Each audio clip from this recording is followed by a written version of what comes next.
राष्ट्रवादी अजित पवार गटाला राष्ट्रीय पक्षाची मान्यता द्या, ही मागणी अजित पवार गटाकडून केली जाणार आहे। साम टीव्हीला ही एक्सक्लुझिव्ह माहिती मिळाली आहे। लोकसभा निवडणुकीचा निकाल लागताच निवडणूक आयोगाकडे ही मागणी आता केली जाणार असल्याचं वृत्त आहे। निवडणूक संपताच आता ही मागणी केली जाणार असल्याचं कळत आहे।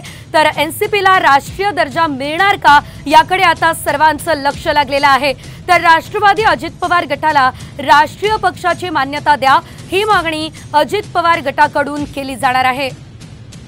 अधिकची अपडेट आपण घेऊयात आमचे प्रतिनिधी प्रमोद जगताप यांच्याकडून। प्रमोद, नेमकी काय मागणी केली जाणार आहे, सविस्तर अपडेट या संदर्भात।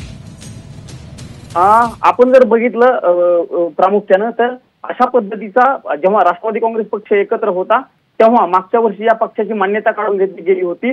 मात्र आता या पक्षाकडनं ज्या 4 विधानसभेमध्ये यश मिळवल्यानंतर पुन्हा एकदा राष्ट्रीय पक्षाचा दर्जा मिळवण्यासाठी अर्ज केला जाणार आहे निवडणूक आयोगामध्ये। आपल्याला माहिती आहे, महाराष्ट्र असेल, नागालँड असेल आणि झारखंड असेल या 3 राज्यांमध्ये राष्ट्रवादी काँग्रेस पक्षाची सत्ता होती। मात्र आता चौथ्या अरुणाचल प्रदेशमध्ये देखील अजित पवार यांच्या पक्षाला आज यश मिळालेलं आहे। जवळपास 3 आमदार निवडून आलेले आहेत आणि हे सगळे मतांची टक्केवारी बघता अजित पवार यांच्या पक्षाकडनं राष्ट्रीय पक्षाच्या दर्जासाठी अर्ज केला जाणार असल्याची माहिती साम टीव्हीला विश्वसनीय सूत्रांनी दिली आहे। शेजल 6% जास्त मतांची टक्केवारी त्या विधानसभेमध्ये असणं अपेक्षित असतं आणि 4 विधानसभेमध्ये ही तुमची सत्ता असणं अपेक्षित असतं। निश्चितच धन्यवाद प्रमोद दिलेल्या या सर्व अपडेट्ससाठी।